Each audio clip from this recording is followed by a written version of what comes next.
Hello and welcome everyone. In today's video I'll be showing you how to fix most errors that you might get in Uniswap. They're kind of similar to PancakeSwap errors, so if you watch those videos you probably know where we're heading to. But before we start, MEXC, the sponsor of today's video. If you want to trade fast and easily online, go check them out, they're in the description down below. Also, FTMO.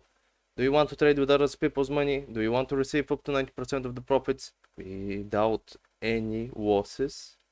Well, that's just for you then. But you have to prove one thing to them, that you actually can trade and you have the knowledge and you know what you're doing.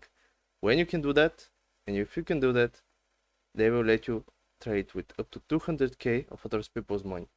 Anyway, Uniswap. So, most of the time, as any swapping app, it's all about calculations. Let's say you have a bunch of decimals here and you don't really need them for say. What you can do is just delete them and round it up. If that's the case, you can also delete the upper limit as well, so you get around 4 decimals is okay for the calculation, doesn't slow it down. But if editing the decimal points doesn't work, what you can do is go to the transaction through this gear, transaction settings, and change the slippage manually. I would go by increasing it bit by bit.